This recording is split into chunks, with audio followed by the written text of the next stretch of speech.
met you. Paimon felt like Catherine was acting weird when we met at the Sumeru's festival.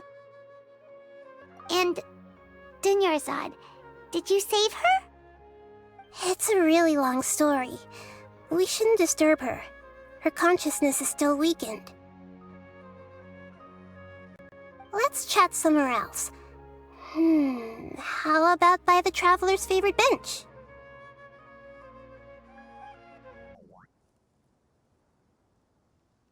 Let's talk about Dunyarzad first. It's such a relief that she's all right. After we parted on the last day of the Sumeru's festival, I left the city and saw what the Traveler had described. Among the countless dreams, I found one that was growing fainter and fainter. This proved my suspicion. Once Dunyarzad could no longer bear the Akasha harvesting her dreams, her consciousness began to dissipate. But this also meant it escaped the Akasha's control. Such a small fragment of consciousness can't last for very long, though. It will return to its original dream, where both will gradually fade until they completely disappear. I used all the power I had to keep her dying dream alive as long as possible, but it still wouldn't have lasted for much longer if it hadn't been for you two breaking the samsara. So it looks like we did manage to save Dunyarzad in the end, and not a moment too soon. Huh?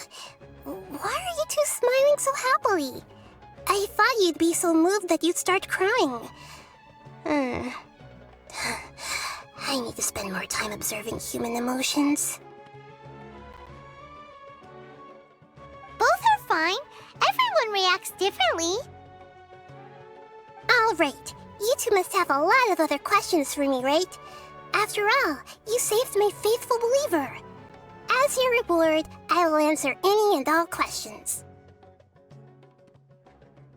At the Avidia forest, there was this incense that made the Traveler fall unconscious and dream of a huge tree and a red sky. You also heard someone's voice, right? It said world and forget me. Yeah, so you do know! We've been wanting to ask you what that was about, and if the red sky was related to Khaenri'ah. It seems like the Traveler established a connection to Irminsul. That was a message left by Greater Lord Rukkhadevata's residual consciousness in Irminsul. Perhaps her last memory before she died. As you two probably know, Greater Lord Rukkhadevata disappeared after the disaster in Khaenri'ah. The timings of these events do line up, so your suspicions are reasonable. A message from Greater Lord Rukkhadevata? We thought it was from King Deshret. King Deshret? That god who died even longer ago? Some present-day desert dwellers still worship him. You probably just heard some of their conspiracies. Okay, so what does the message mean?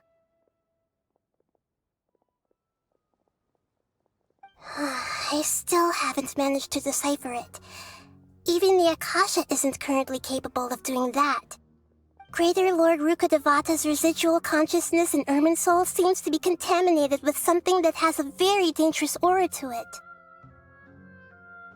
Many devoted scholars go mad as soon as they connect their consciousness.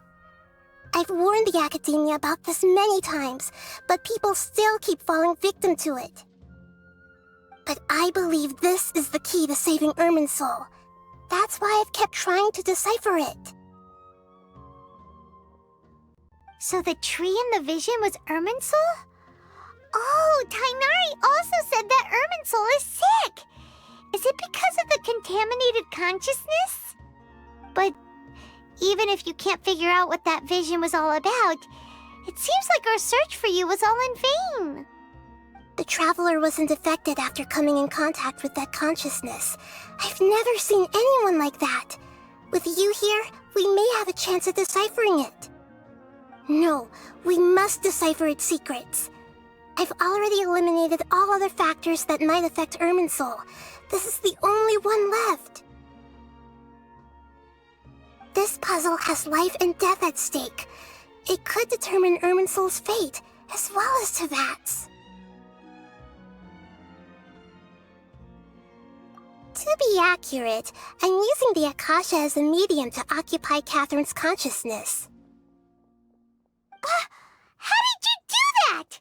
Poor Catherine. Does this mean you can also occupy other people's consciousnesses?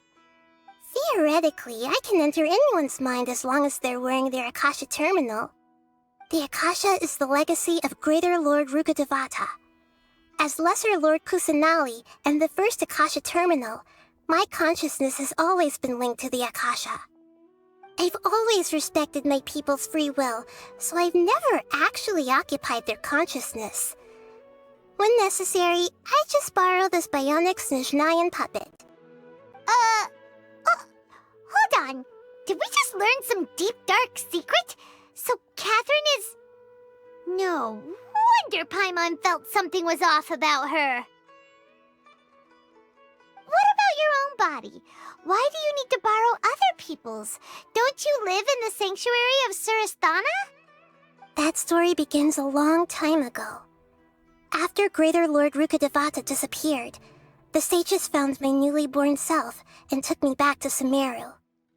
At that time, I was young and weak. The sages kept me in the sanctuary of Surasthana, ostensibly for the sake of protecting me. But I've hardly heard from them since.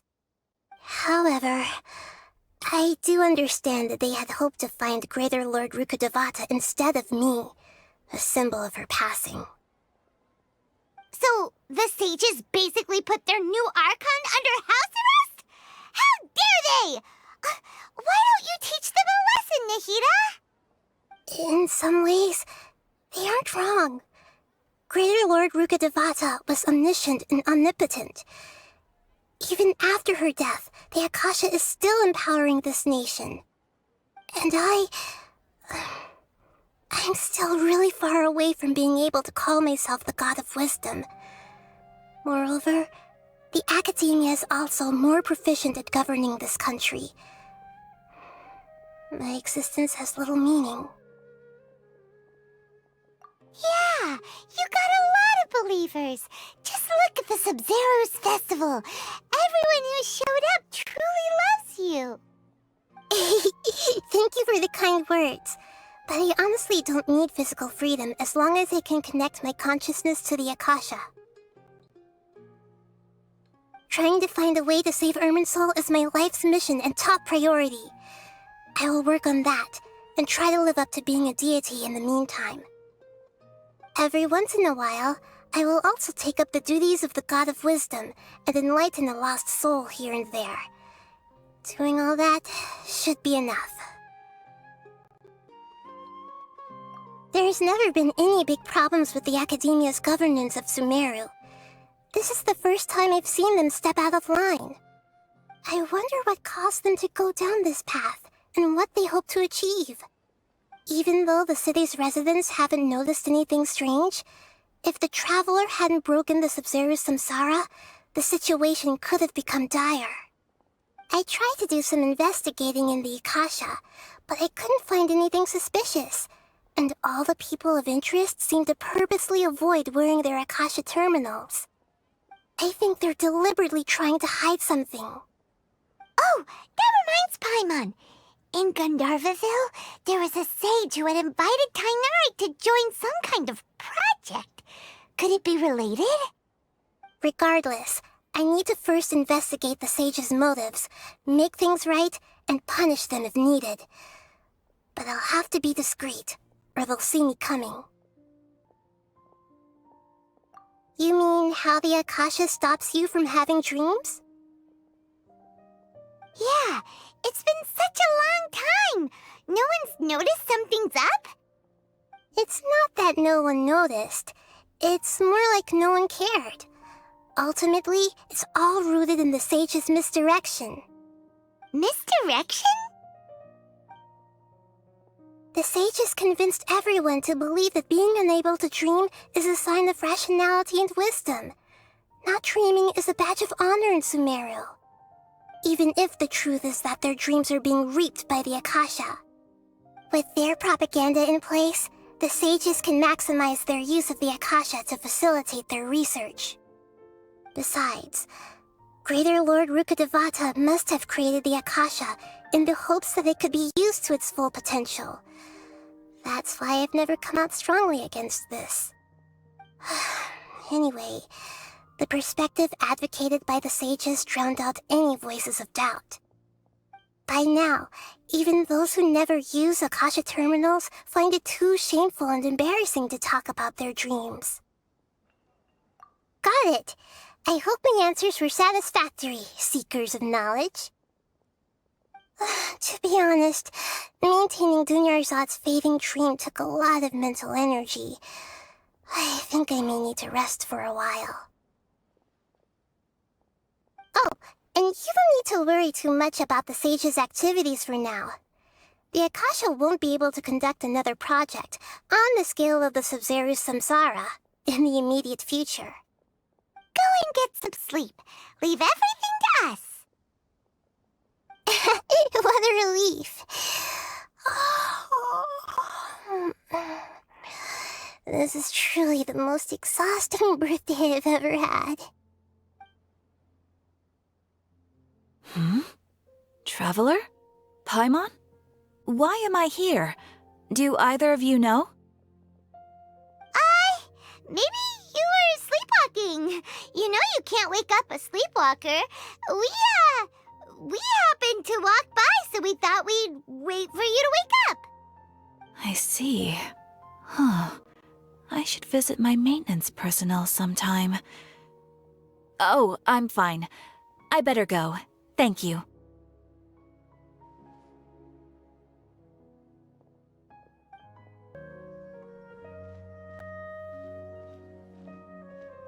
Ad Astra Avisask. We meet again, you two. Hi, Catherine. Do you have any commissions for us today? Commissions, huh? Let me think. Oh, how about this? Please attend the Academia's Academic Symposium this afternoon and recite a love poem on stage. Wait, say what now? And if possible, please also use your camera to capture the reaction of the audience upon finishing the poem. Huh? What kind of commission is that? I see. It appears that you're not interested in this commission. In that case, please go to Port Ormos and convince the Eremites there to spend some time volunteering at the local orphanage. Hey, that's not any better. I'm sure the mercenaries will have some interesting reactions as well. Paimon's gotta ask, just who exactly has been submitting these commissions to the Adventurers Guild? Oh, the commissioner? Well, actually, I just wanted to see the two of you in action. Was it so obvious? I was hoping you would actually take one of those commissions. That kind of chance to observe humans doesn't come by often. Ah, so it's Nahida. Paimon just knew Catherine wouldn't crack those kinds of jokes. When did you get into her head? From when she said, Ad Astra Abisask? So it's been you this whole time?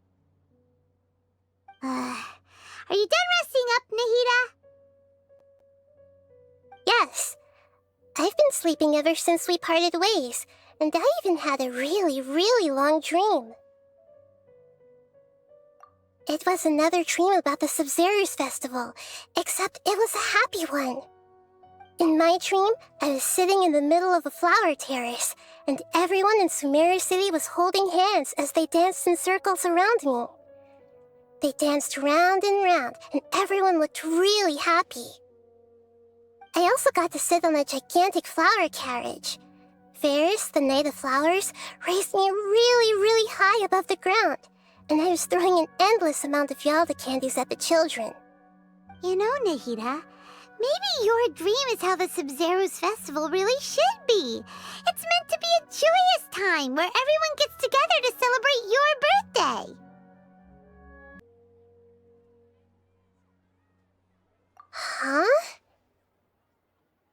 Wasn't I describing a really happy dream? Why are you both looking at me like that?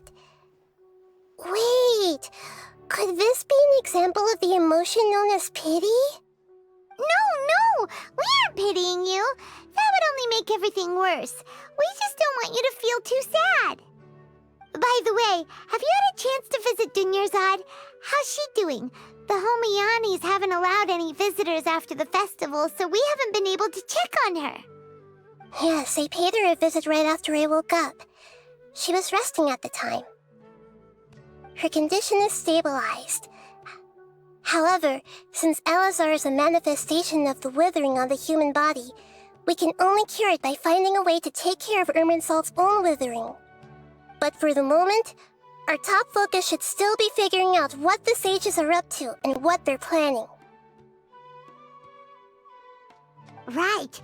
Who knows what'll happen if they manage to pull off another scheme like the Samsara of the Sub-Zero's festival? So our first priority should be investigating and putting a stop to the sages' activities. As for how we should pull that off, let's discuss it somewhere else.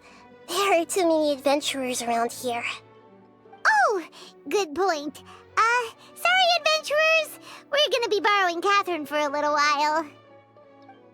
Let's continue our chat here.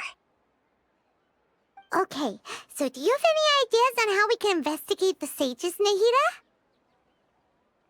Actually, I've already done a little bit of work on that. But for now, I want to hear your thoughts.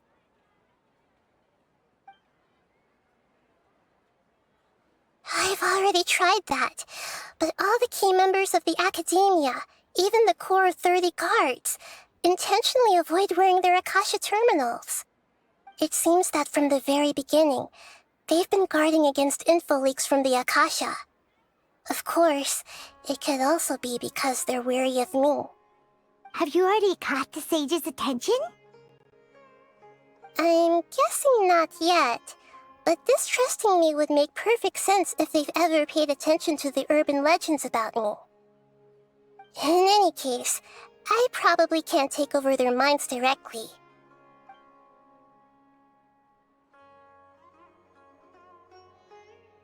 No way, that's too risky. You mean it'd be too easy to get caught? No, it's not that. We shouldn't involve innocent students in this. A single mistake could completely ruin their lives. Doing that would be ignoring the safety of my people for my own selfish goals. How is that any different from what the sages are doing? That's a good point. Spoken like the god of Sumeru. We're in the dark as of now. Since we still don't know anything about their goals, any rash move could tip them off and lead to terrible consequences. After all, every person in Sumeru City is one of their hostages.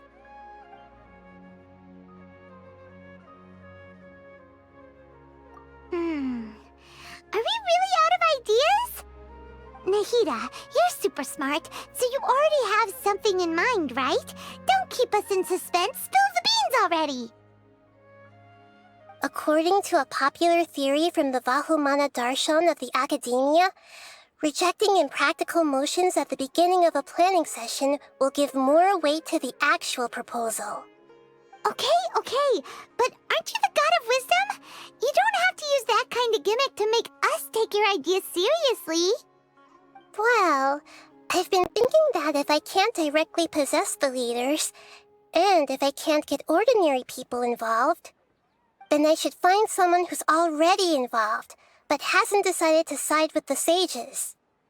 You're saying we should recruit a spy? That does sound like it could work. Oh, before coming back, we met someone named Alhaitham. He seems like he acts alone, and he likes doing stuff behind the Academia's back. They probably aren't in cahoots. Actually, I already have someone in mind. Do you still remember that female scholar named Setaria? Setaria. Paimon remembers now. Isn't she the one who's always trailing behind the Grand Sage of the Academia? We ran into her basically every time the Sub-Zero's festival repeated itself. You could even say we're old enemies by now. Paimon still remembers the smug and mean way she always spoke to Nilou. I've always liked observing all kinds of people, and Setaria has always stood out from the crowd. She was born in the desert and was hailed as their greatest genius. Her academic gifts allowed her special admission into the academia, and also gave her the opportunity to serve as the sage's assistant. Oh, Paimon didn't know she was from the desert. She must be pretty special then. Paimon feels like most of the desert dwellers around the city are working as mercenaries. The name Setaria means star. When she lived in the desert, she shone like the brightest star in the night sky. Later on, she was chosen by the sun. The star was given a place in the daytime sky to complement the sun's dazzling light. Soon after, the star witnessed the sun scorching the earth, which brought forth many disasters. The star began to waver. Instead of staying beside such a sun, wouldn't it be better to return and light up part of the night sky? But in the end, she couldn't give up the radiance of daytime. To cope with her shame, the star buried her guilt and closed her eyes.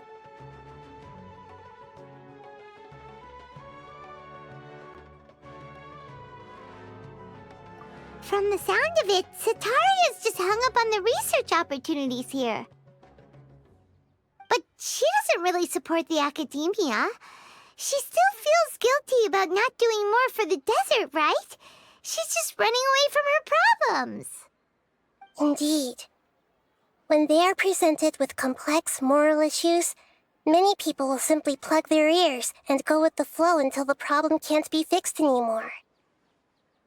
She's suppressing a lot of guilt, but before she realized it, she had already become the sage's accomplice. She can't deny her part in their schemes anymore. Right. We must somehow make her face her problems again. That way, not only can we get useful intel from her, but she can also use it as an opportunity to redeem herself. From my past observations, Setaria will take a day off from the academia every 10 days to do some shopping in the city. Tomorrow afternoon just happens to be a shopping day for her. That'll be our chance. To prepare, let's go check out some of her favorite spots, and have a quick chat with a few of the vendors there. This should be Setaria's favorite fortune-telling spot. So should we ask the fortune teller about Setaria? No, I already have enough information on Setaria. The most important thing now is for you to pay attention to the vendor's talking style and key characteristics. Talking style and key characteristics? My poor lost lambs, have you become troubled over your fates? The divine voice of wisdom often echoes between mine ears. If thou be blessed today by the gods, I may be able to show you the way. Huh? Really? Nahida, you've been whispering things to her? Shh. My friend here has some doubts regarding his future. Can we get a fortune reading for him? Of course, of course. In that case...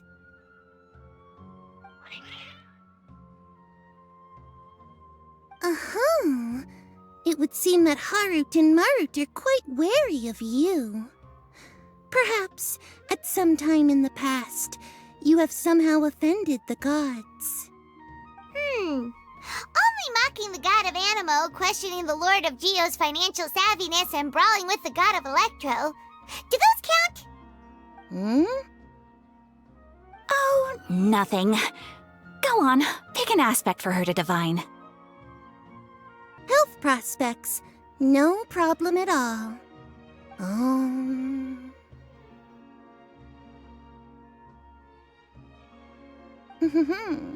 The gods have spoken. the truth shall be revealed. Your life shall continue on for...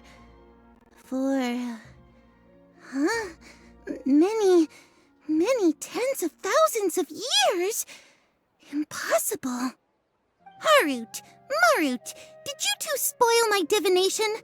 I've never read a fortune so absurd.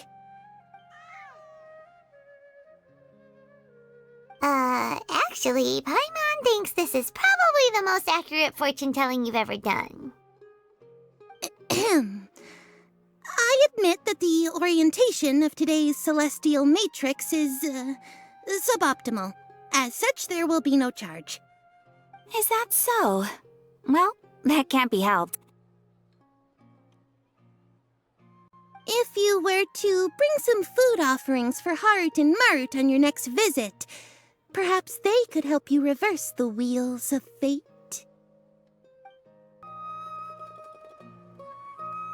Is this another one of Sataria's favorite stalls? Yep, it belongs to a king. His father helped Sataria a lot when she first moved to Sumeru City, so she still comes by whenever she has time. When I start talking with him, listen carefully to the details of our conversation. Ah, dear customers! Would you like to look at some pottery? We caught wind of your great craftsmanship, so we specifically came to take a look. Oh, I recognize you. Aren't you Miss Catherine from the Adventurers Guild? Sounds like I'm in for some big business. Speaking of, where did you learn this trade? I suppose you could say it all started with my dad. He's a mason by trade, but I picked up an interest in clay while apprenticing for him. After that, I began making pottery by myself in secret, and I simply changed trades when my works turned out well. Although it's a pity that I'm no longer making much use of the knowledge provided to me by the Akasha. That's nice. You're making a living doing something you love. So is your father still working as a mason? Oh no, not anymore. A few years back, he fell from a roof and broke his leg. Since he had already saved enough mora over all these years, he's just enjoying the retired life in Port Ormos nowadays. I see. We wish him peace and happiness in his retirement. I'll have someone in charge of logistics at the guild come by another day for some goods. We'll leave you to it. Take care now. No problem. Rest easy, all our goods are sure to meet your every need. This should be our final stop. Sataria's always thinking of this restaurant when she's working at the academia, so she always comes by whenever she's out in the city. Nahida, you've really thought of everything. It's my duty to protect Sumeru's citizens, after all. Hi there. I feel like I've seen you down by the docks before. Huh? Sorry, I don't quite remember. If I recall, you were having a discussion with someone about shipbuilding at the time. Ah, that's right! I've always been really interested in feats of marine engineering. After all, I grew up in Liyue Harbor and spent my entire childhood staring at the ships going in and out of the port. I came to Sumeru to study, but failed to make it into the academia due to my lack of talent. But I'm still discussing all kinds of problems with different scholars, and I'm continuing to study and perform research from the restaurant's basement. I'm sure I'll get into the academia after their next round of exams. What an admirable spirit for learning. Amazing! Sure, but you'll find hardworking people wherever you go. So this restaurant has a basement as well? Huh. First I've heard of it. That's right. It's not usually open to patrons. Most of the time, employees use it for breaks or to hold private events. I see. Guess that makes sense. Well, good luck with your studies, Miss Chishan. Thank you so much. As long as I can make it into the academia as an official student, I'll be happy. So, was that everybody? Mm-hmm. 3 familiar faces should be enough for Sataria. What's the point of all the information we've collected? Nahida, you still haven't told us how you're planning to make Sataria face her problems. Sataria is already used to avoiding her problems, so we must find a way to break through her usual sensibilities. I remember you mentioned that the Eremites in Port Ormuz are all making a fuss about the upcoming resurrection of King Deshret. Although it's all just a boatload of nonsense, the faith of her homeland may turn out to be Sataria's soft spot. Oh, Paimon gets it now! You want to take advantage of the guilt Sataria feels about her homeland. Although she knows she should return home to help the people of the desert, all she's done is conspire with the sages. So how do we set that up? Well, King Deshret is long gone, and Sataria is also too smart to fall for any simple tricks. If we simply engaged her under the guise of King Deshret's believers, she would definitely be weary of us, and we may not get anywhere. But if we were to borrow some of her close acquaintances to talk with her, her reaction would probably be very different. So, you mean you're going to possess those people we just talked to? Yep. Possess them through the Akasha. Imply they've already converted to the faith of King Deshret, and then convey our made-up will of King Deshret. As long as everything goes smoothly, we'll get through to Sataria for sure. She'll never guess that we had anything to do with it. So that's how you're going to use all the info we collected on these people. It's so that you won't slip up and break form. Possessing them will only work if you can manage to pass off as them. Exactly. So, best of luck with impersonating them. Huh? Best of luck? But we don't know how to possess anyone. That's no problem at all. I'll just share all their senses with you once I've possessed them. As long as you're also wearing an Akasha terminal, the effect will basically be as if you've possessed them yourself. Huh. That is pretty convenient. But why does he have to do this? Can't you do it yourself? Although I've been observing humans for a while, I've never been good at imitating them. You're not wrong. It's always been painfully obvious whenever you try to pass as Catherine. If it was at all possible, I would have preferred to leave these people alone. But seeing how things are now, I probably should just accept it and push on. Yeah, don't beat yourself up over it. We're only doing this to help everyone, and we'll only be borrowing them for a little while anyway. Alright, then let's give it a go tomorrow afternoon.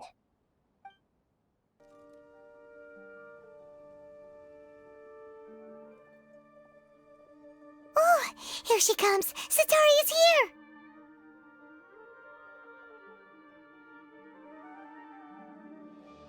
Let's quietly follow her. Once she starts talking to her acquaintances, we'll find a safe spot to begin possessing them. As for how we'll sway her to our side, I'll leave that to you. I trust you'll know what to say. Paimon's starting to feel kind of nervous. Okay, let's go. Looks like they've already started talking.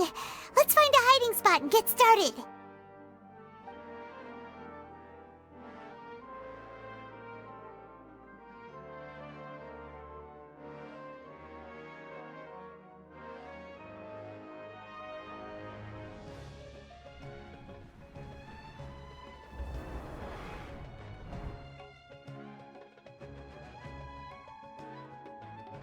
That's right. You really can't force anything when it comes to love.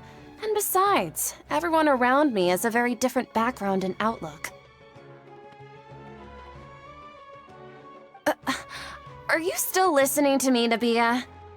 Oh, of course I'm listening. You were talking about troubles with your love life, right? I heard everything you said. Okay then. You just seemed a little distracted for a moment there. Strange. Your cats seem pretty worked up. Is something wrong? I always thought they were quiet, happy kitties. Oh, what are their names again? Ah, that's right. They are just little darlings, aren't they? Harut and Marut.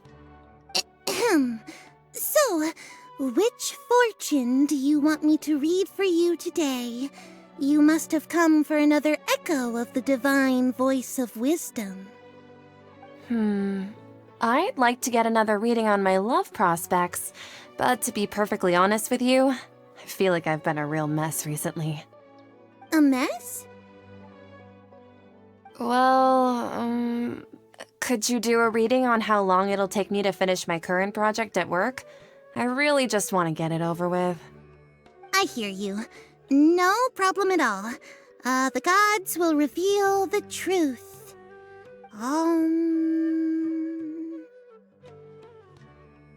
The gods are asking, Setaria, why haven't you gone home? Why haven't I gone home? Do the gods really know everything I've been thinking about? Setaria, why don't you just go home? It's a demand now instead of a question. The gods seem to be truly upset. I'm sorry. I know I failed the gods. Please pass on my most sincere apologies and ask for their divine forgiveness. And if I may ask, Nabia, is there a specific god who's speaking to you right now?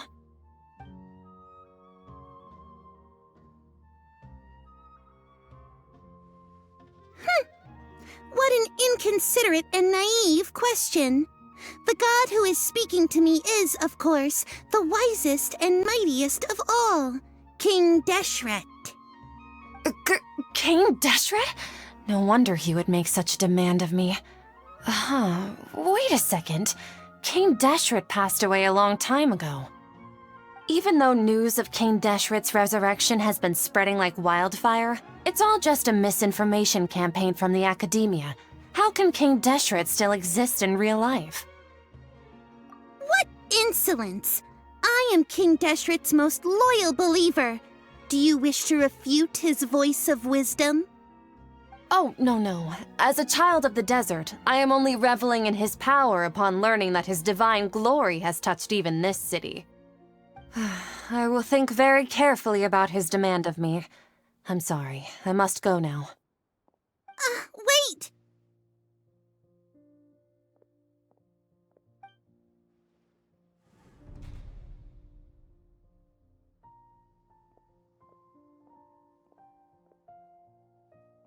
Whoa, she just ran off in a hurry. She looked pretty upset, too. Well done. Setaria didn't seem to suspect anything amiss. To have something she's been trying desperately to avoid show up out of nowhere and berate her, that must have shaken her to the core. Aw, Nahida, it seems like you understand human emotions really well after all. All I know are some abstract Harvard-taught theories. In any case, my time with you has shown a lot of them to be utterly useless. I'm still trying to make sense of everything. Anyway, enough of that. Let's hurry and catch up to Setaria.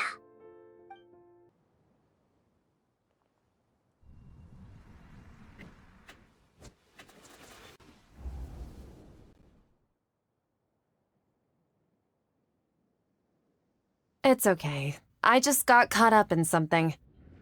Oh, actually, didn't you ask me to help you look for work? What kind of work were you looking for again? Oh, right. Your old man's craft. How could I forget? Speaking of, how's he doing? Is he feeling any better? Oh, that's good to hear. I have been thinking a lot about him. If I could get some more time off, I'd love to pay him a visit. Actually, while we're talking about him, is he still living in Port Ormos? Yeah, he's been retired there for a while. If you could find the time, please write him a letter. Let him know that recently, faith in King Deshret has taken root in Port Ormos, and has begun to spread across Sumeru. He has a quick temper and has always been a devout follower of the Dendro Archon. I don't want him to get into a fight with those King Deshret believers because of a difference in beliefs. Oh? So, who are you siding with in all of this? The Academia or King Deshret? I'm so jealous of you. You were born a child of the desert, yet you chose to betray King Deshret, and now you spend all your time with those crooks from the Academia. Akeem, you don't mean you've also become a believer of King Deshret? What's so strange about becoming a believer of the wise King Deshret? In fact, aren't you the strange one? The one who still can't pick a side? Can't pick a side? Me? Whoa! Paimon had no idea you'd be so good at this! You really zeroed in on the issue and put it right in front of her. It might feel a bit overwhelming for Setaria. But once everything is over, I'll be sure to pay her a visit to her mind and explain everything. Anyway, let's keep going.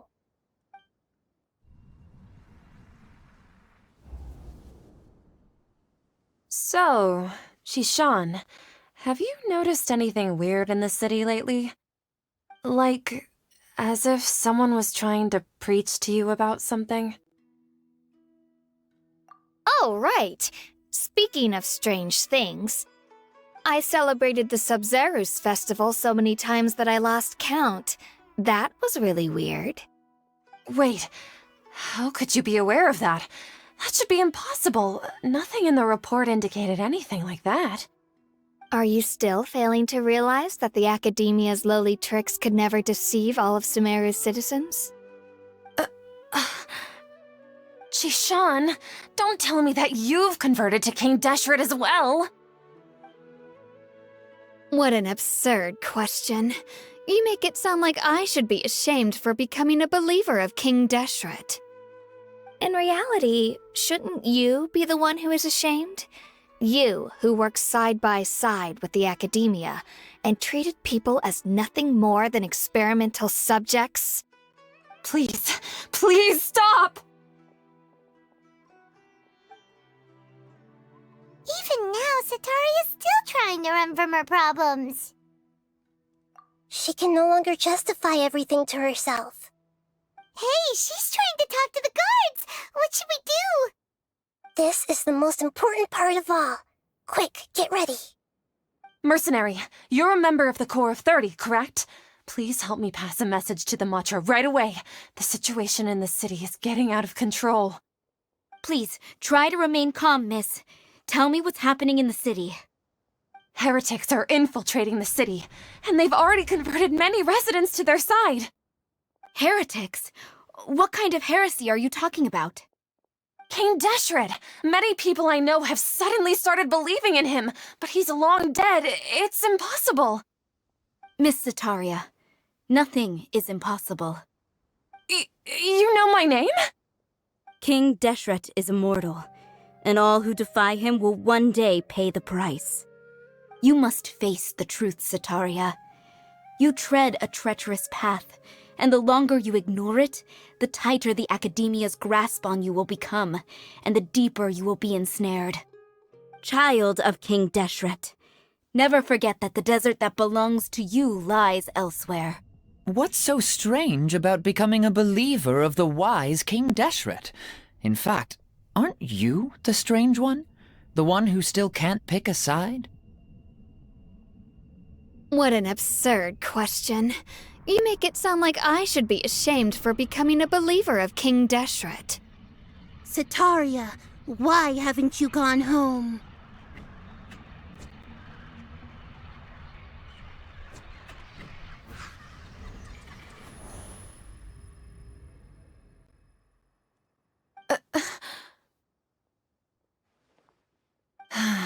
It seems that no matter where I run, I only keep finding more believers of King Deshret. I have to say, this is a familiar feeling. I've also been running from my guilt this whole time. guilt over my part in the sage's plans, and from ignoring the letters from the children of my homeland.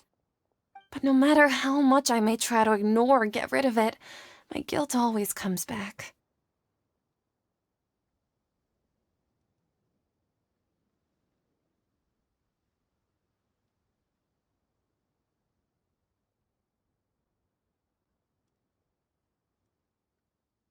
You won't necessarily lose your research opportunities by facing the truth. Besides, did you really want to conduct your research while carrying such heavy feelings of guilt? How do you know me so well? Are you truly just a believer of King Deshret? Or are you the god himself? That's not important.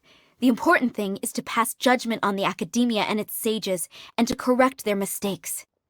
If you could provide some assistance in this matter, perhaps it could serve as a form of atonement. I've actually never believed in the gods, but I've always believed in serendipity. Your appearance must be a fated opportunity for me to get out of this wretched situation. Please tell me, what can I do for you?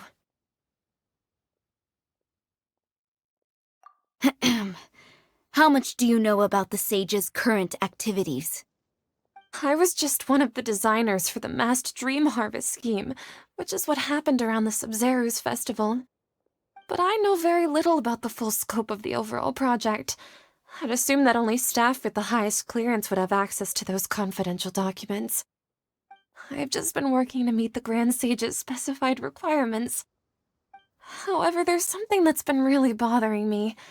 I heard that a scholar who was previously expelled has returned to the city, and even the sages are still quite wary of him.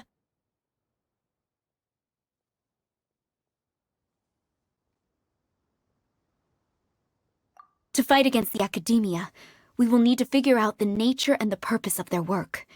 Is there a way for us to get access to the confidential documents you mentioned? It should be possible if we're willing to take some risks. After all, I'm an assistant to the Grand Sage, and I've been working on many tasks outside of the project. One thing, though, I won't be able to transfer the documents to you through the Akasha once I get my hands on them. The sages have always closely monitored all activities within the Akasha. Let me see... let's use the most primitive method. Send someone to pick up the documents tomorrow evening at the Academia entrance. The Academia entrance. Wouldn't that be too conspicuous? Don't worry about that. I assure you, this won't be a trap. I'm only suggesting this location because it'll draw more scrutiny for me to leave the Academia again. It'll be safest for me to distract the guards long enough to hand you the documents. All right, I trust you. So, if I were to successfully complete this task, would it mean I've atoned for my wrongdoings? That'll depend on the judgment of the Dendro Archon. The Dendro Archon. That's right. Her people are the ones we have endangered. As the god of wisdom, she's also the one responsible for judging and guiding the scholars. Maybe it's time for me to find a god to believe in. Just as Nahida predicted, we've managed to bring Sataria to our side! The Traveler's execution was ingenious. He's the one who deserves all the praise. Well, now that we've made plans to meet again tomorrow evening, all we can do is pray for Sataria's mission to go off without a hitch. Pray? But if we're going to pray to the gods, aren't we just praying to you? God of wisdom and guardian of the scholars? No. The truth is the true guardian of scholars.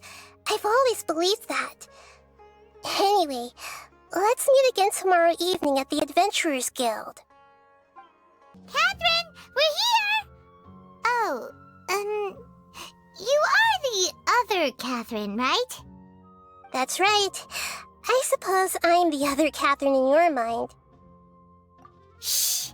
We're on a secret mission tonight, so we need to protect Catherine's identity. Yep, Paimon's right. We cannot fully rule out the chance that the meetup tonight is just a trap. If something were to happen, my existence may be the only trump card we'll be able to play. After all, the academia should still be unable to confirm the existence of my consciousness in the outside world. Yep, exactly. Just what Paimon was thinking. Anyway, enough about that. Let's just make sure to be on our guard.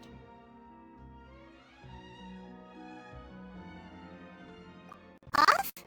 What do you feel is off? It's the middle of the night. Of course it's quiet. You're not getting paranoid, are you? No, I think he's right. It really is a lot quieter than usual. If you look around, there seems to be fewer people on the streets. I'm not sure if this is the case for the entire city, though. Huh. Maybe it's just a coincidence. Maybe Sataria figured out a way to not only distract the guards, but also to get everyone to go to sleep early, just so we can exchange the documents in peace. I also can't quite figure out why things feel a little off. But now that we're here, let's go ahead and meet her as we planned. Well, regardless, as long as you're here with us, Paimon feels a little safer.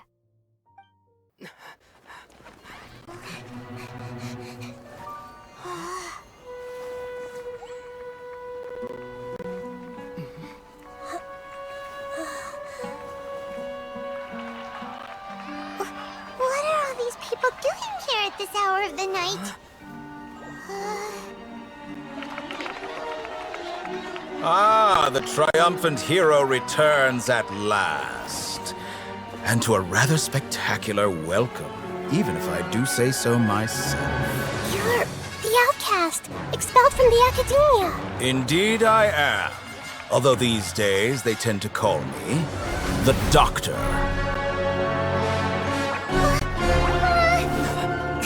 If you're looking for your researcher friend, she has already been taken into confinement. With some basic caution, she could have discovered the listening device on her person. Clearly, she lacks the degree of rigor expected of a true scholar.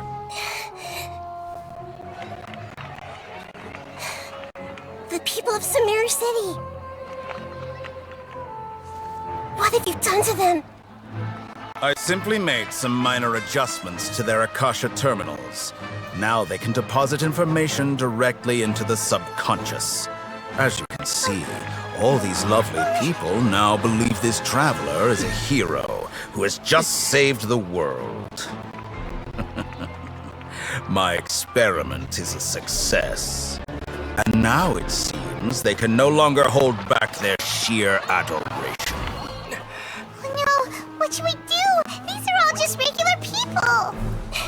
Leave now. You need to get out of here. What? That guy's a Fatui Harbinger! We can't just leave you here! Nor can I abandon the people of Sumeru!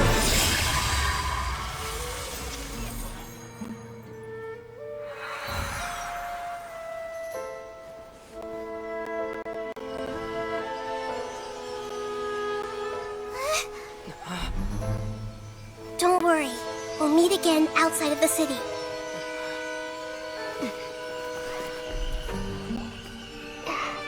I see. You appear to have overridden their mental faculties with your own consciousness. To possess such a powerful mind, you must be the god of wisdom.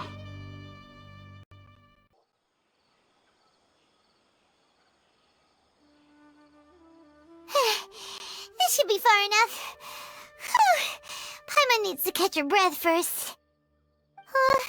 Is the Hida going to be okay? We only made it out because of her. Paimon wasn't counting on running into a new Harbinger here, let alone such a high-ranking one. That guy was number 2. So scary. He called himself the Doctor. Remember, Tainari told us about him. Sataria did say that someone who once got expelled from the academia came back recently. And that even the sages are wary of him. Yep, sounds like she must have been talking about the Doctor. Yeah, now that the Doctor's in the picture, we're no longer just dealing with the academia. They're in cahoots with the Fatui. But what are the Fatui after this time? Another Gnosis?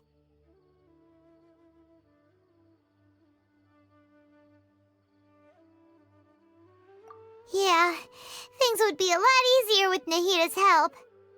Nahita said we'll meet again outside of the city, but we can't just keep waiting around, right? You mean...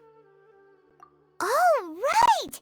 Wasn't he invited by the sages to work on some project when we were staying with him in the Avidia forest? That has to be the same project! Even though he turned it down at the time, he might still know something. There's no time to lose. Let's go to Gandharvaville. Hold it right there. A blonde-haired traveler and a floating fairy. We've got you all right. Take a look around. You've fallen right into our trap. Are you mercenaries from the Corps of 30? Did you come here to arrest us? Corps of 30?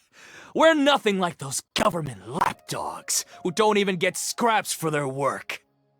We are an elite brigade that commands the highest commission rate in all of Sumeru. We're here on the orders of a client known only as the Outcast. The Outcast? An outcast from the Academia?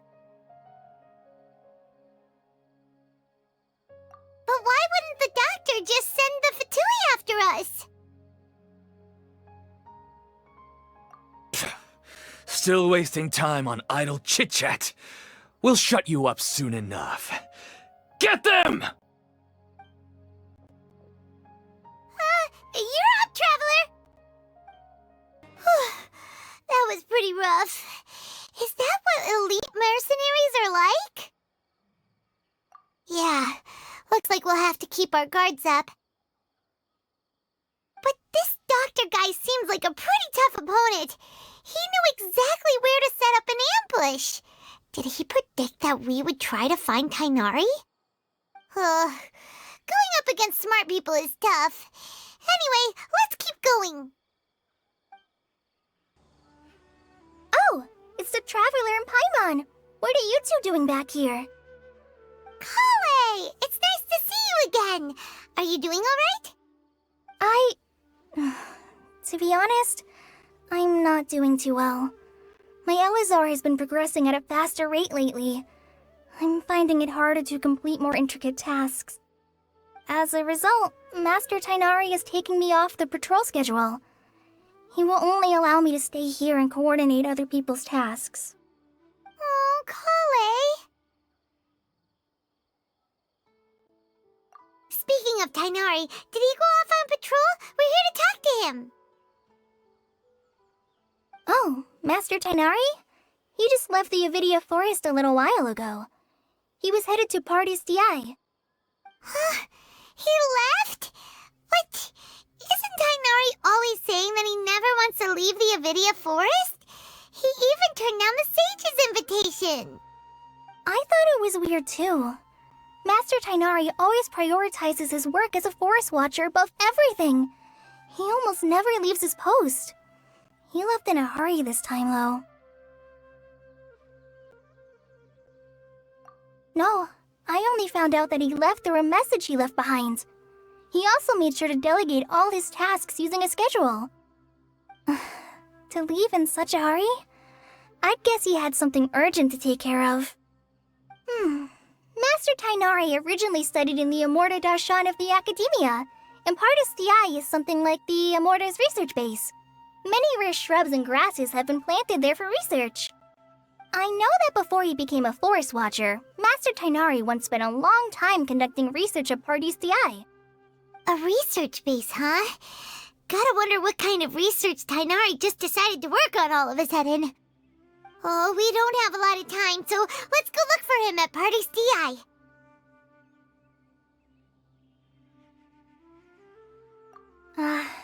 Don't worry. I'm fine. I'm used to living with Elazar by now.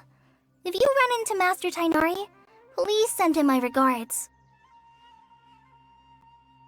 Got it. Will do. See you later, Kale.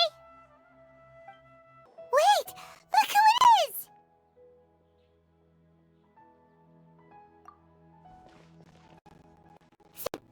you're okay. We were so worried about you. Hey, this was supposed to be a touching reunion, but you're ruining the moment. Actually, it's very smart of the Traveler to be wary of me right now. After all, the Doctor has shown that his technology can apparently even control human minds. Plus, it's not like you could have known what happened after we split up and I was facing the Doctor by myself. Even a pool of stagnant water after a torrential storm can occasionally pass as a patch of sky. Paimon feels like only the real Nahida could come up with such an obscure analogy.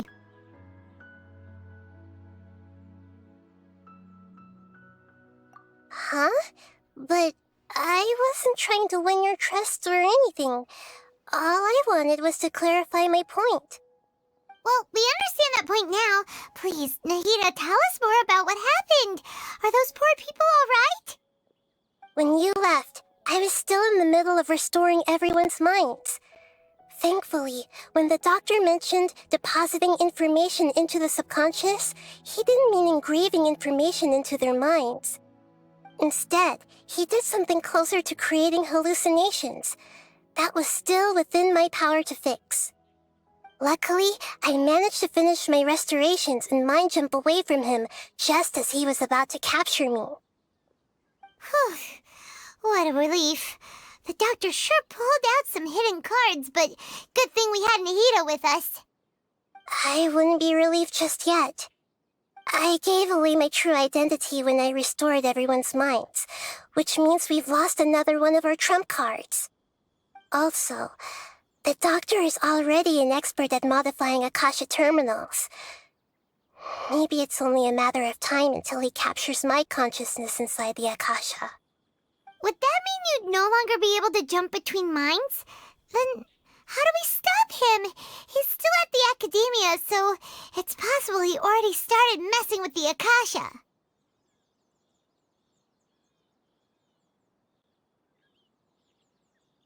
Ugh, it feels like he's toying with us. What a nasty piece of work. Plus, the Doctor's combat ability alone is apparently enough to make him worthy of being number 2 of the Fatui. We shouldn't give up hope just yet. Let's try to find another way to attack this problem. Actually, Nahida, how did you know we were trying to get to Party's DI? Have you been waiting for us? Yes, I have. I can see the Traveler's elemental energy, so I deduced your destination by looking at the direction you were moving in. You didn't come here for sightseeing, right? Did you find any leads? We're looking for a scholar we know. His name is Tainari, and the sages once tried to reach out to him. Why don't you come inside with us and see what we can find? Okay, let's just hope we won't get him into trouble.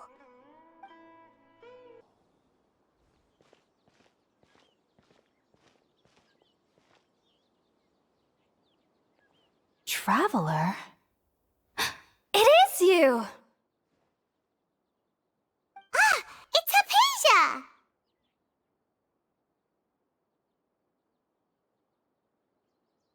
Ah, what a pleasant surprise! It's so nice to see the two of you again. Who's this? She's a scholar we met in the Avidia Forest. When we last saw each other, she was still training in the, what's it called? Satyavada life? Oh, I see. That's right, we're old friends.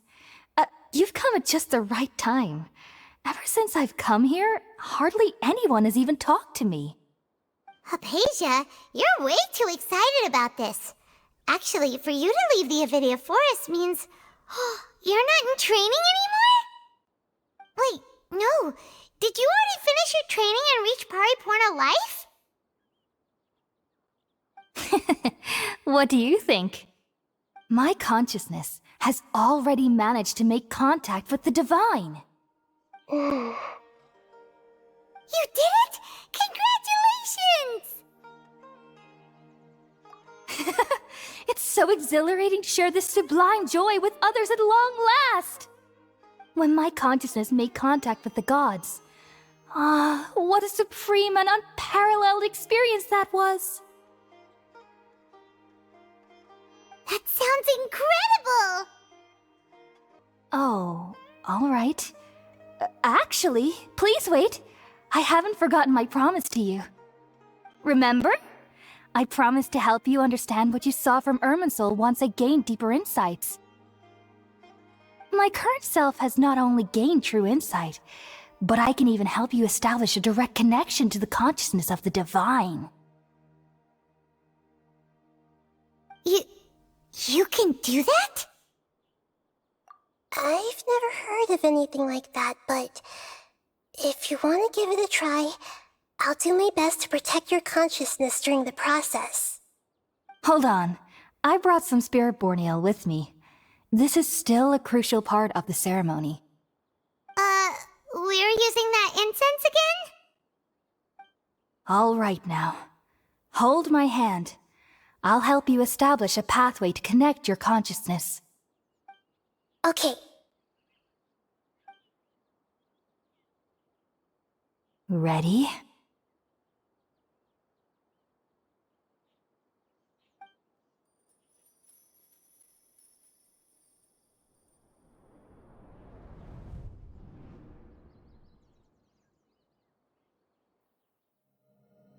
It took 3 betrayals for me to finally understand.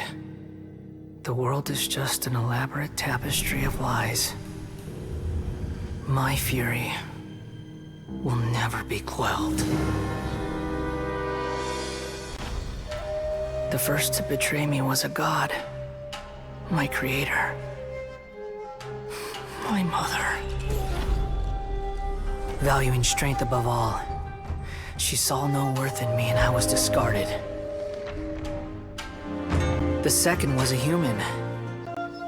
My family. My friend. Consumed by fear, he saw me as an abomination. The third was one exactly like me. A hope for the future. A fledgling barely out of the nest. Powerless before his mortality, he broke his promise to me. Humans, they can't be trusted. And the gods fill me with pure loathing. So I said good riddance. I denounce the world and laugh in its face. My chest will never again be defiled by worldly filth. I will scrub away every last trace of human emotion. Then it will be empty, a blank slate, and ready to receive a supreme notice, brimming with pure divinity.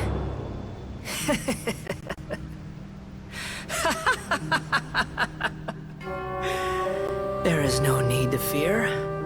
The pain will be brief. Your era is coming to an end.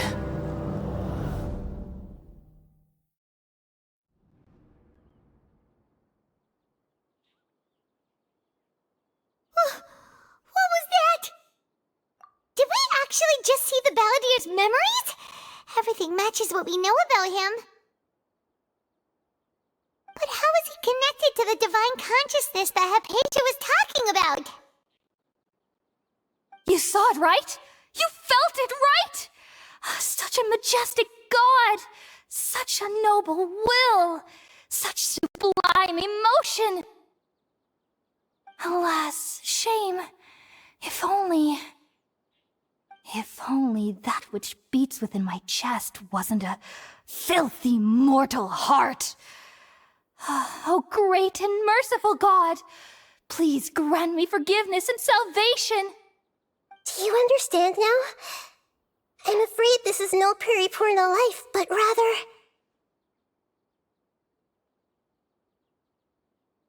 Ah!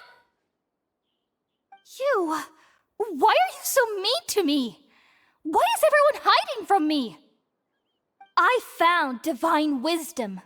Shouldn't I receive praise and honor? Haven't I uncovered that light in the darkness? Hypatia? That's how I always thought everything should be. Wait. Have I already lost my mind?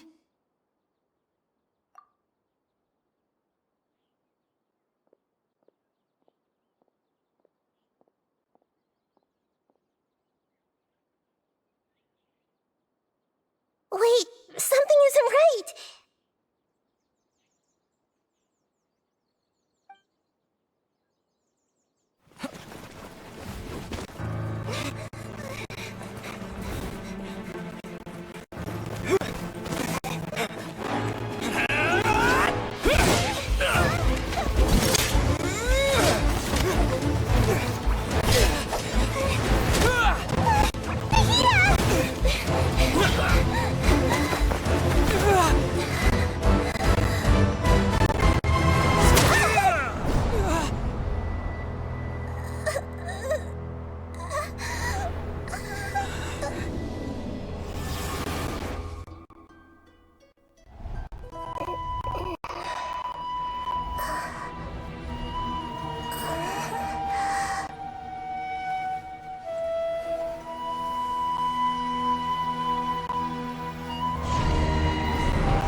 Okay, we finally lost him!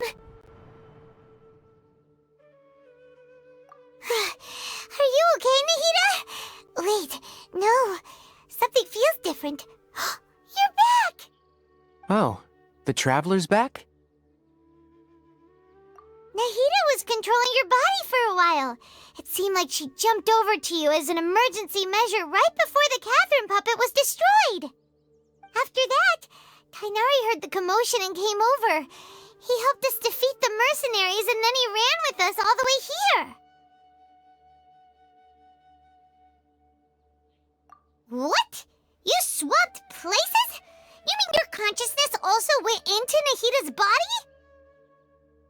Wait, then where is Nahida's consciousness? Where is she now? I never imagined that an individual's consciousness could be transferred around like this. Had I not seen it with my own eyes, I would have never believed it. I don't think this can be achieved with current human technology. Also, while we were running, the consciousness in your body told me to pass on a message. She said, "The doctor has found a way to trap my consciousness, so I can't journey with you anymore. But even in a moonless night, a shower of starlight can still drown out illusions and lies." Oh no! Nahida's trapped in the sanctuary of Surasthana for good this time! Was that message all she left for us? It's pretty vague.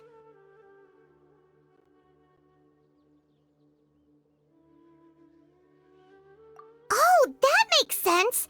Since the doctor captured her, she won't be able to say anything without him knowing. She's being extra careful. Even in a moonless night, a shower of starlight can still drown out illusions and lies. Huh. Paimon knows the moon illusions and lies are from the alchemical divination at the Sub-Zero's festival. Didn't Nahida use a starlight analogy before? It had something to do with Sataria. Oh, that makes a lot of sense. Huh. Do you think Nahida was telling us to go find help in the desert? But she isn't with us anymore. Think we'll be okay? Paimon, you said Sanctuary of Surasthana, correct? Does this mean that this Nahida you're talking about, the consciousness who was occupying the Traveler's body, is the Dendro Archon? Your guess is correct, but the situation's a bit complicated, so it's really hard for us to explain right now. That's all right. A scholar's curiosity doesn't need to be appeased right away. As for the complicated nature of the situation, safe to say I have witnessed that for myself. I've spent some time with you, and it looks like the Dendro Archon's also on your side. So, I trust you. Thank you, Tainari. Oh, actually, we came here to ask you a question. What do you know about the project that the sages have been working on? Ah, that. While I was indeed invited to join that project, the sages were always secretive about its scope and goals, so I eventually declined. All I know is that the project has something to do with the restoration of Irminsul.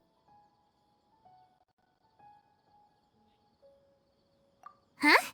Did you see something when you were in Nahida's body? What? Do you have any evidence?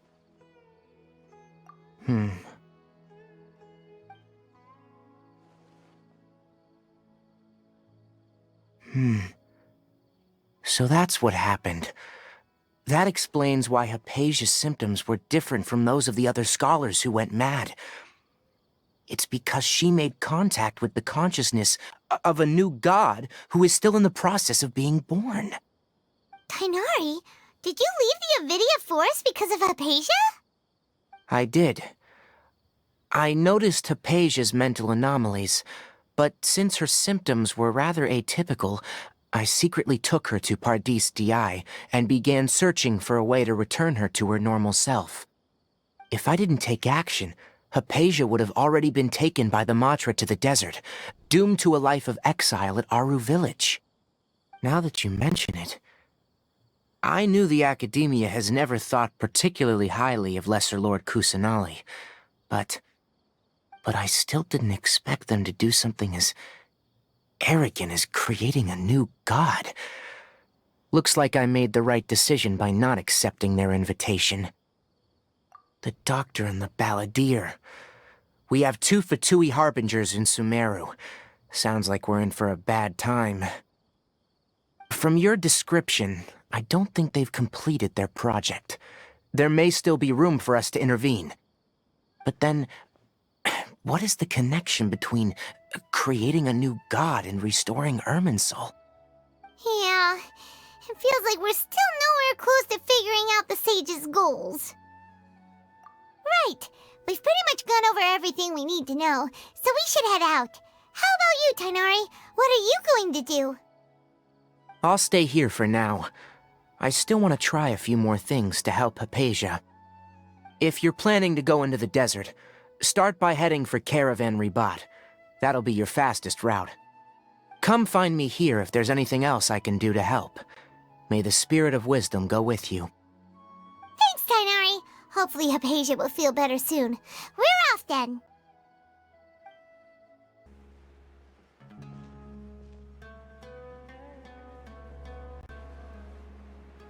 We finally made it to Caravan Ribat. It's pretty lively here. So, just past this wall is the desert, huh? Oh, wow.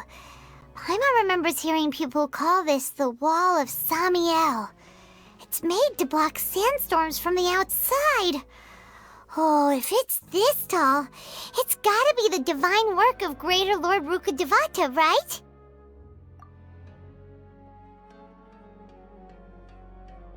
Enough gawking. Come on, follow me. Huh?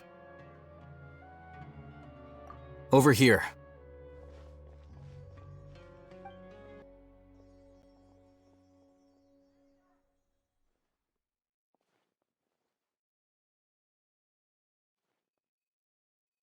What the... Where did he go? How did we lose him? They were just here a second ago. More Eremite mercenaries? Who are they working for this time? Anyway, Traveler, it seems like we were being followed again. You were too careless. You should have noticed those hopeless amateurs trailing you a long time ago.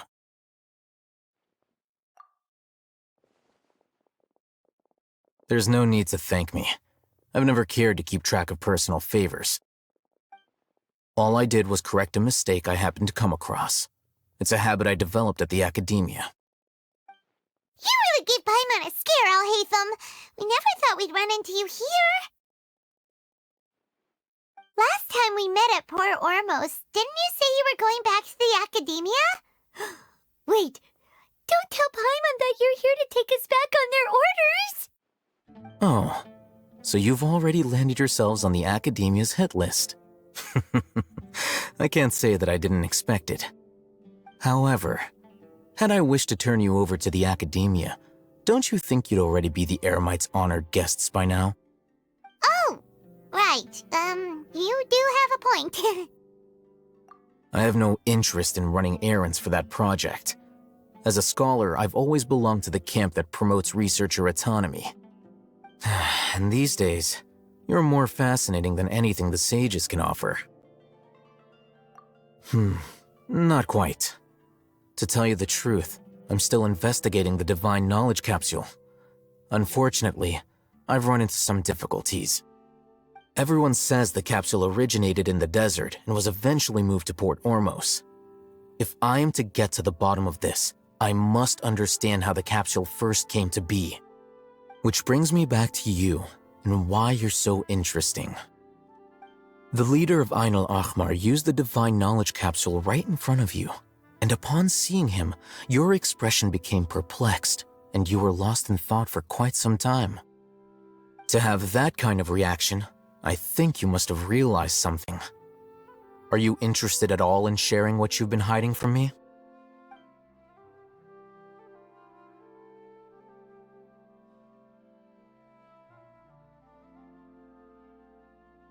Alhaitham, you really have a ridiculous eye for detail.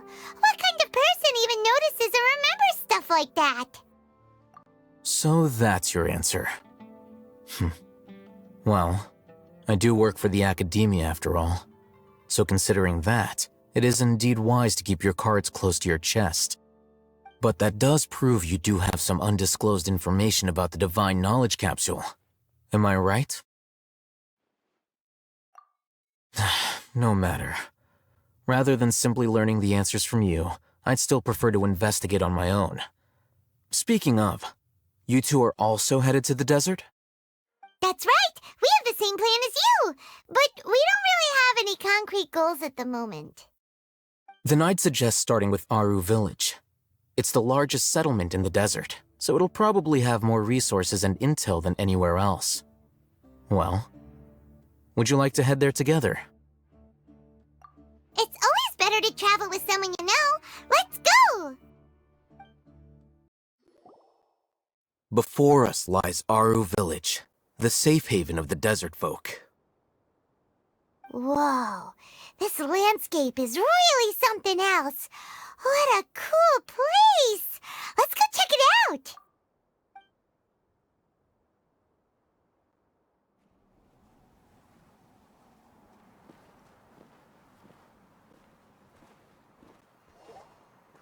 Wow!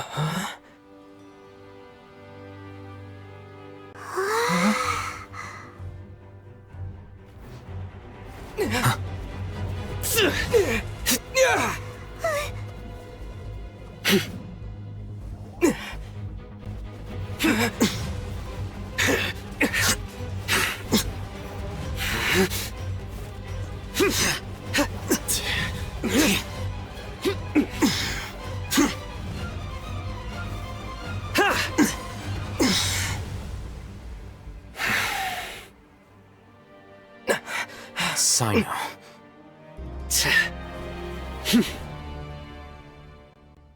Unless my memory fails me, we have barely spoken 2 words to each other before now at the academia. Would you care to enlighten me as to when and how I invited the General Mahamatra's wrath? Oh, Hatham. Do not think you can escape my judgment just because you managed to escape my attack. Judgment? So that's how you'd characterize your actions here, is it? Or would elimination perhaps be a more accurate description? Had I used my full strength, not even this traveler would have been able to stop me. Though styled like an assassination, I sought only to ensure that my target would be unable to flee or resist. Standard practice for the Matra, as well you know. Seemed to me more like your own personal touch. Who is that, Alhaitham? Did you call him General Mahamatra? Yes. General Mahamatra Sino, head of all the Matra at the Academia. He's a formidable hunter, and the ultimate nightmare for any who have committed academic crimes. You seem to have placed a lot of trust in Alhaitham, to the point of blocking an attack for him. If I were you, I'd never choose to side with him. I wouldn't believe a single word that comes out of his mouth. I have been pursuing this scribe for a long time. I urge you, stand back and do not seek to defend him any longer. Otherwise... Has Alhaitham done something wrong? Paimon doesn't think he's as bad as you've made him out to be. I won't waste my breath explaining things. Alhaitham, I saw it during our fight. Take it out. The divine knowledge capsule you're hiding on your person. Unless you want me to retrieve it for myself. Very perceptive of you. Nothing escapes a Matra's senses. Wait, the divine knowledge capsule? Didn't it fall into the Matra's hands in Port Ormos? No wonder you speak with such confidence, Sino. But I must admit, I'm very curious. What does this capsule mean to you? And why, as General Mahamatra of the Academia, are you all alone in the desert? As far as I'm aware, the other Matra have been speculating about your disappearance.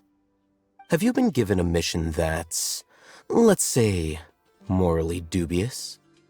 If I was the real target of your mission, what was stopping you from simply using your authority and resources to judge me within the walls of the Academia? I should have known you'd be difficult to deal with. You two? Ugh! What you would do, Traveler? Paimon feels like we can't trust either of them! Ahem. Well, look at you two, acting all tough and self-righteous over there. Wait, Dia?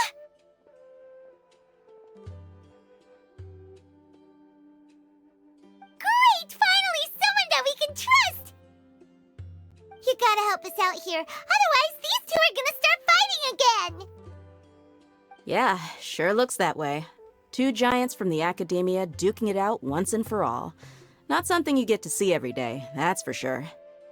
Listen, I know you academic types love to fill up your big brains with self-righteous morality and lord your empty rules and virtues over each other. But how dare you bring your petty disputes into the safe haven of Aru Village? It seems like someone's gonna have to beat some sense into your thick skulls until you finally learn to respect these grounds.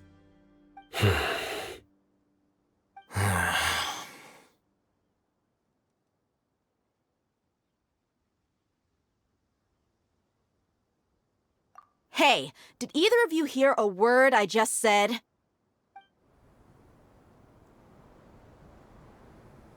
Whoa, what's going on? The wind's so strong! Is this a sandstorm? Paimon's gonna get blown away! Another sandstorm? What's up with these recently? Hey, all of you, over here, quickly! We have to take cover! Someone's calling for us! Oh, this wind is too strong! Let's get over there! That sounded like Candace. Come on, you two. Jeez, are all of you Academia folks such hard work? Move it! All right, stop yelling.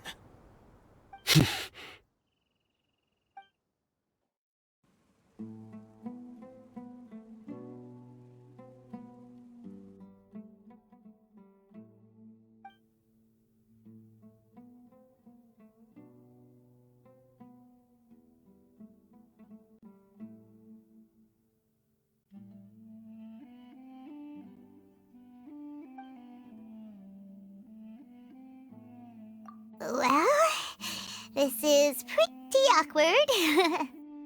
Hey, wanna play sardines with 3 people who wanna tear each other limb from limb? Sure, why not? Sounds fun. The air is so thick and heavy. Paimon can hardly keep floating anymore. My sincerest apologies, everyone.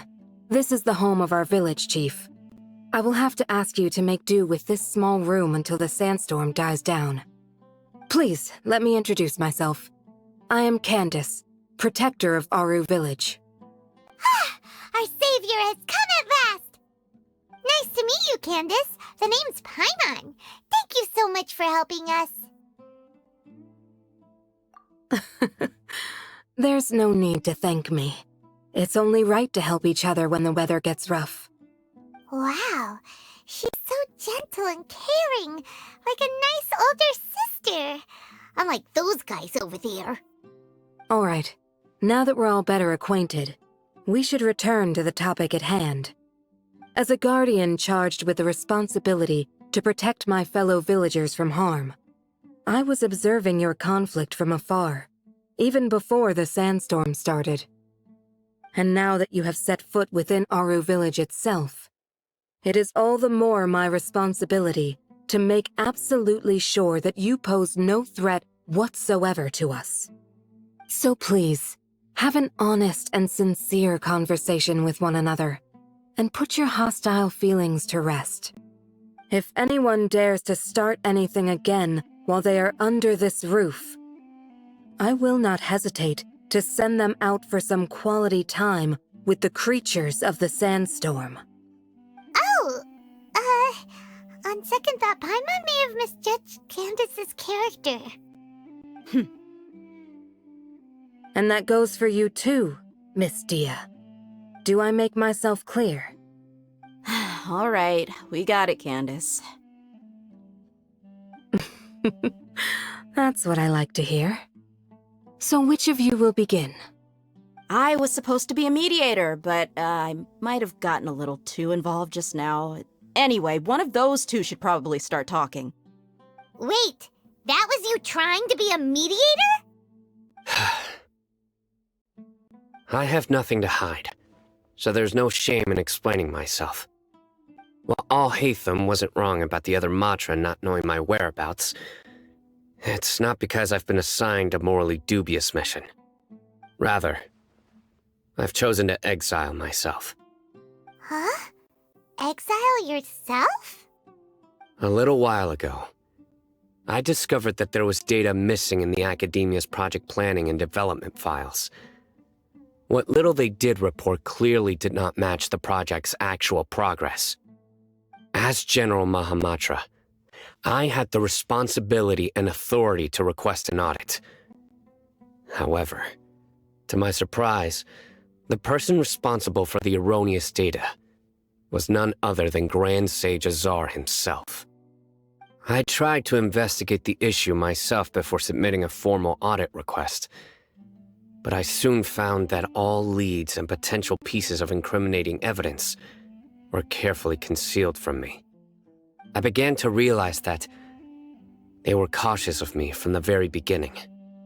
Unsurprisingly, the Grand Sage rejected my audit request as soon as the submission reached his desk. He even said to me, "The power of the General Mahamatra is granted by the sages. You have no right to judge us." So they really are up to no good. I realized then that to the Grand Sage, the Matra are nothing more than tools for the sages to assert and maintain their control over knowledge. The vows that we took, the principles that we strive to uphold, they are meaningless to the academia of today. I believed it would be wise to flee the academia before the sages had a chance to take action against me. This way, they can no longer see nor predict my actions. I will never give up on this investigation. There's no need for someone else to give me power or authority. Once I find the truth, I will administer judgment by my own name. Sino seems to have the same goal as us. We're all investigating the sages. Plus, now that he's no longer the General Mahamatra, he somehow feels a lot less scary. Well, Sino, if that's your story, then why did you see Alhaitham as a target?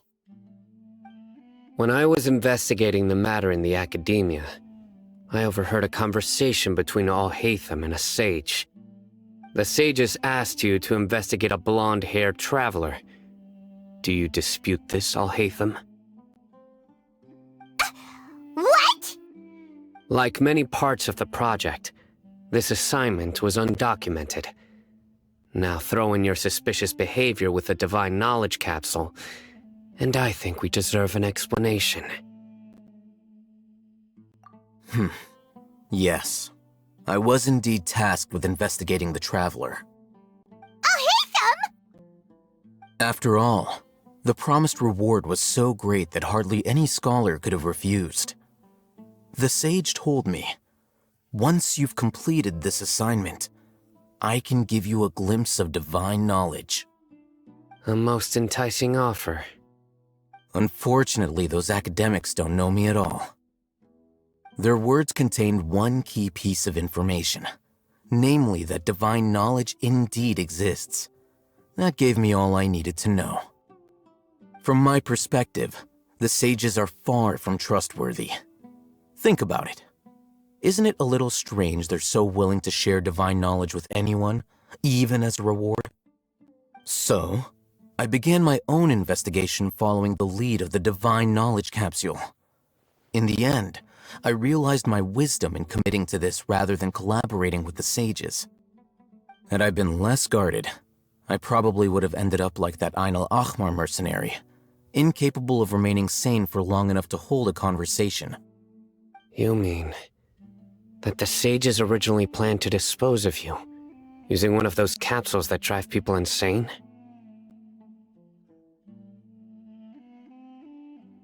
I'd already given up on the assignment by then.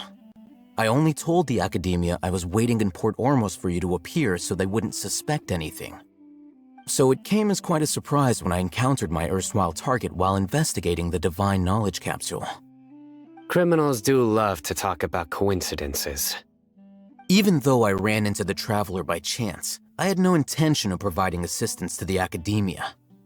Also, you should remember, you were the ones who decided to follow me and strike up a conversation after I left that tavern. That's true. Alhaitham helped us out at Caravan Rebat as well. Maybe he's telling the truth. I'm willing to apologize if that's worth anything to you.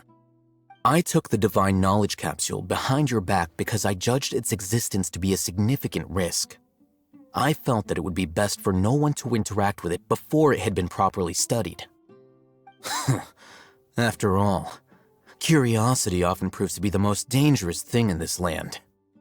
You should be well aware, Scribe Alhaitham, that curiosity can also lead you to danger and suspicion. Answer me this. Did the sages share any information about their project with you? Have I not made myself clear?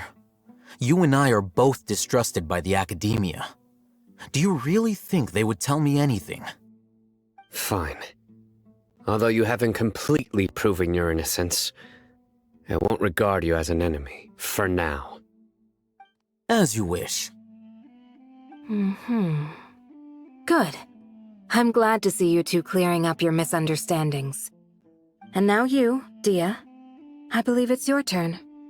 Oh, sorry. Whatever the boys were talking about must have been so boring that I spaced out. My situation is pretty straightforward.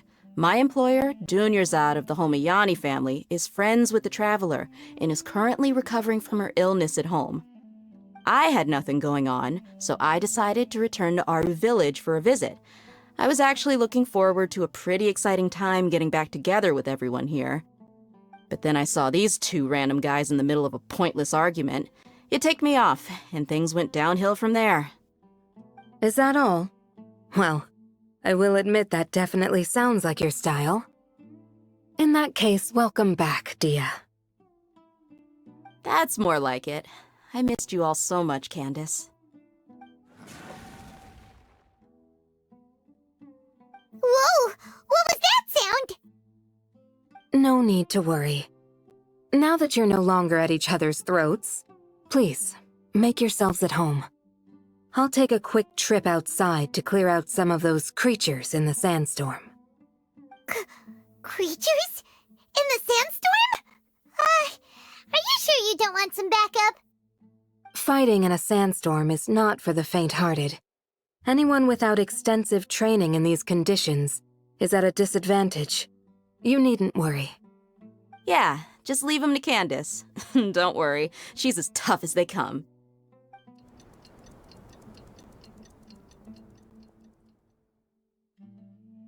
The wind's died down.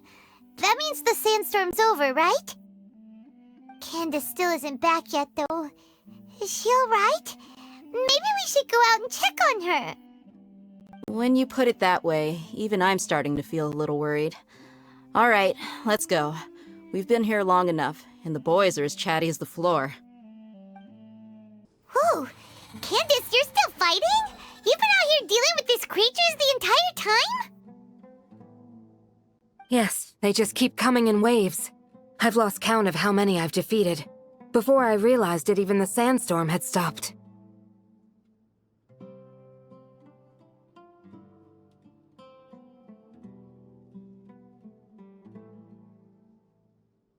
Ah! Here comes another wave! Leave this round to us.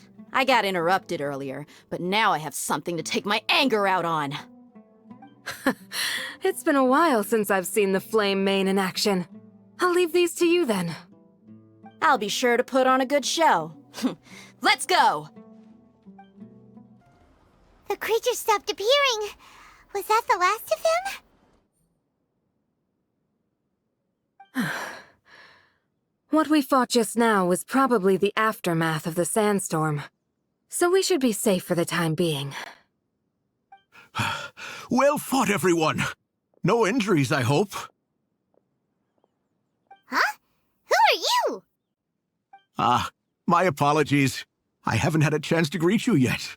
I had my hands full taking care of the village's elderly and children.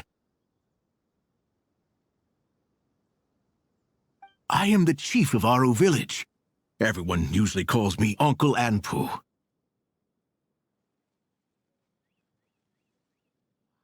Sir, I am also originally from the desert, but I have not been back for some time now. May I ask if such sandstorms are common? I can't say they've always been common, but recently the storms have become increasingly severe and frequent. Besides sandstorms, we also occasionally get earthquakes.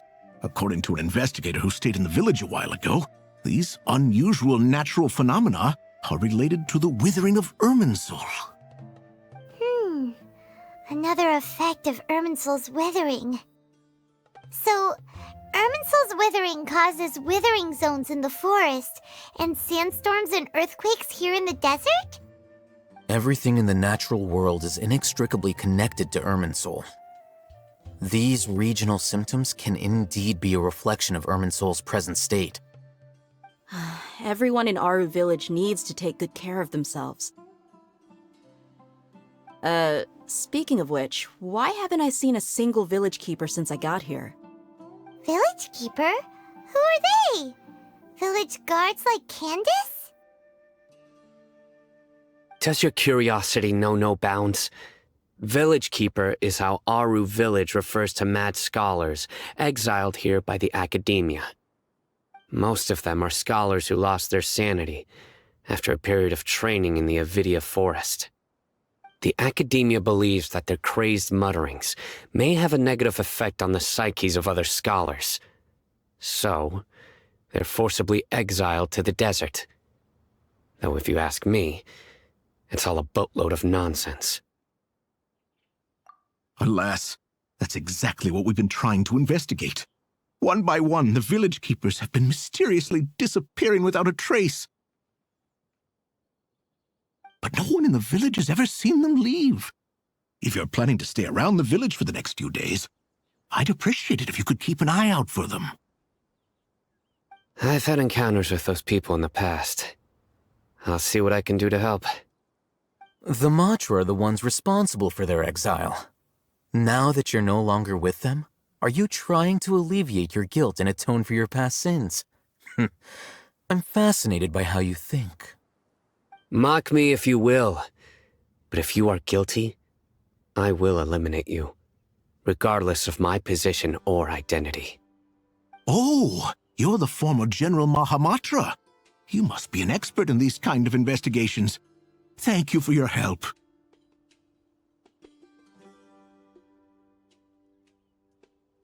Is it because you're reminded of Hypatia? Oh, these poor scholars. First they lose their sanity, now this! We need to help get them back home, safe and sound. But, is it really a good idea to tag along with Sino? You seem like you really don't trust him. I'll be grateful for the assistance. No doubt you will do a better job than some of my former subordinates. Let's start by finding a spot to share what we know so far.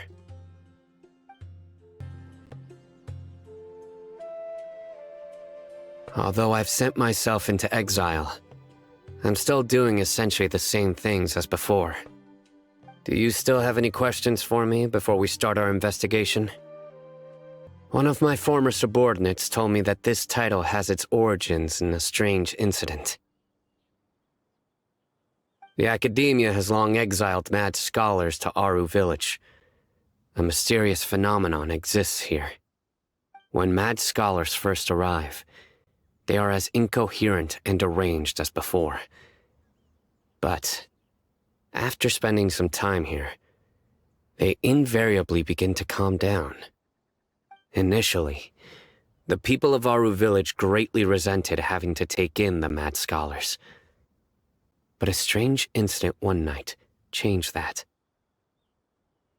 Aru Village was struck by the strongest earthquake in living memory.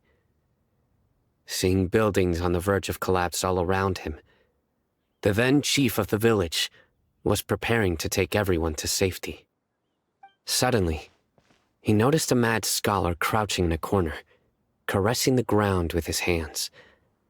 A soft, green light radiated from him, like a divine glow against the backdrop of night. Despite the powerful tremors that ripped through the ground that night, all the houses remained upright, almost as if they had grown roots reaching deep into the ground. In the end, not a single building collapsed, and no one was hurt. After that, the people of Aru Village treated the mad scholars with greater kindness, and began to refer to them as the village keepers. A soft green light? A mad scholar protecting Aru Village? What do you make of it, Traveler?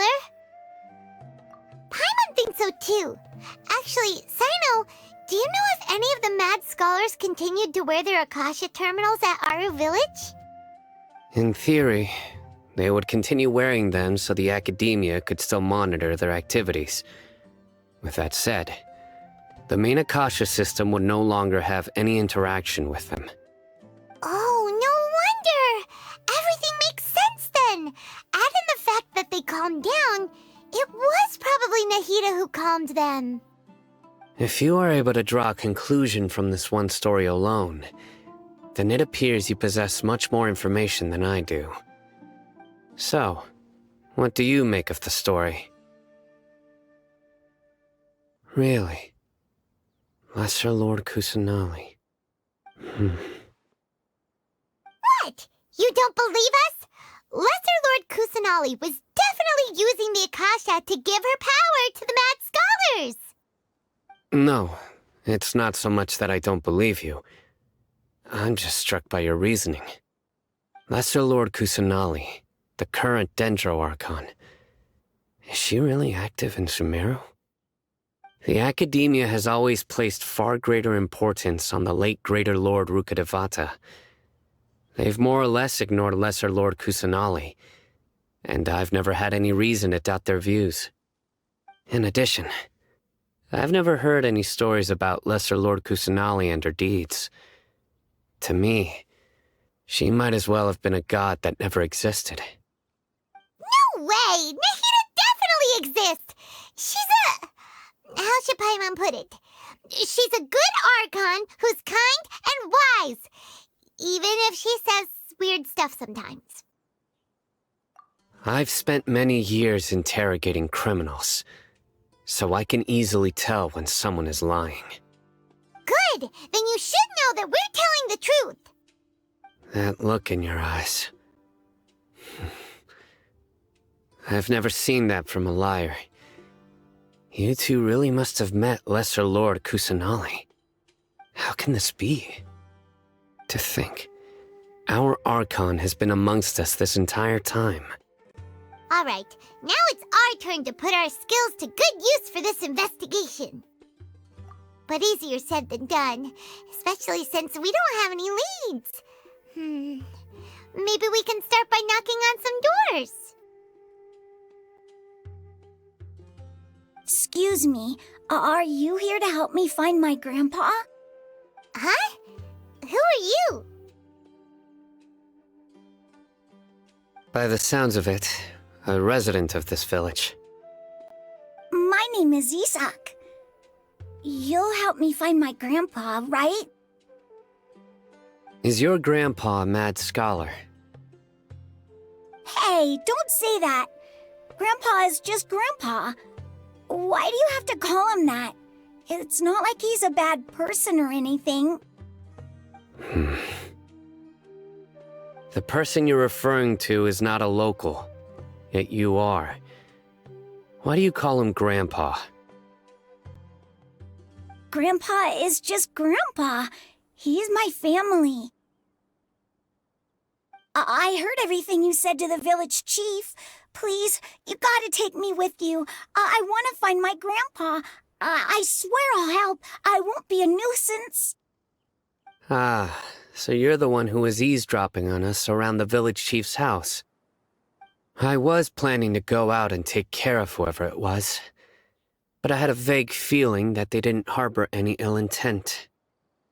Whoa. Hatham wasn't kidding about Matra having sharp senses. Sino, he's just a kid. All he wants is to find his grandpa. Let's find a way to help him. Sorry, I was only listening in because I wanted to know where Grandpa went. Honest. If you don't believe me, you can ask Miss Candace. All right. But first, let's confirm the facts with Candace.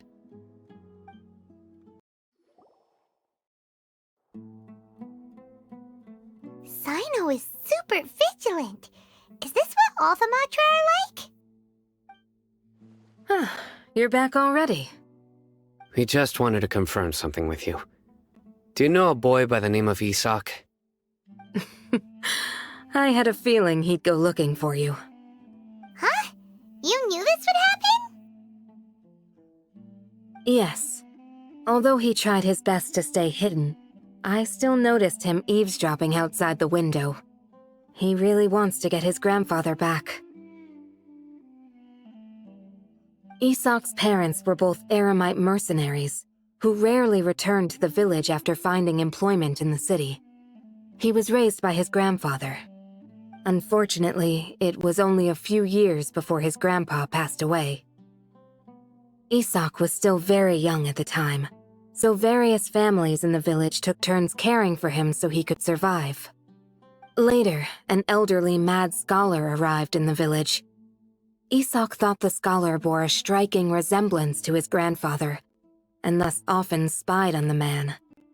However, the scholar was unkempt in appearance and incoherent in speech. Although Isak referred to the man as his grandpa, he was afraid and didn't dare to approach him. One summer night, the oft mumbling and bumbling grandpa suddenly calmed down and seemed to become more lucid. He even noticed Isak hiding in the distance. So Grandpa walked up to Isak and patted him on the head. He even took Isak to the entrance of the village, where he patiently taught the boy the names of the stars and accompanied Isak until he fell asleep. The next morning, Isak woke up and wanted to go find his grandpa again, only to realize his grandpa no longer recognized him. However, Even so, Grandpa retained his calm expression. It's said that those who saw the scholar claimed he no longer appeared to be crazy, but appeared to be living in his own world, almost as if he were sleepwalking. Isak was thrilled that his grandpa was able to find peace, and would follow him all the time, asking him things like, "Grandpa, want me to take you somewhere fun?" Or, "Grandpa, could you tell me stories about the stars again?" All this somehow just makes Paimon feel really sad. It seems like they both deserve so much better. Perhaps. Nearly everyone who lives in the desert has some form of hardship or regret. But even so, we must still continue on with our lives. It's also my reason for fighting. I must continue to protect this land.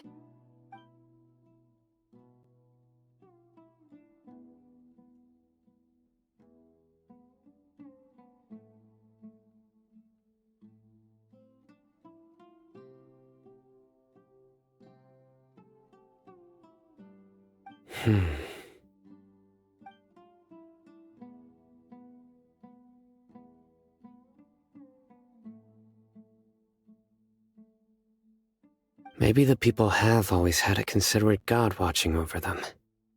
Huh? What did you say, Sino? No, nothing. As long as Isak keeps his word and doesn't get in our way, we can take him along. Perhaps you are more compassionate than I gave you credit for.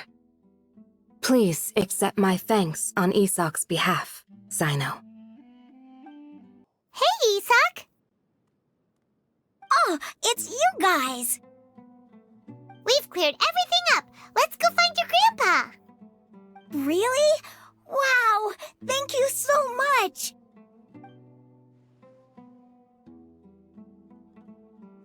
Yeah! All right. Let's ask the local residents some questions first.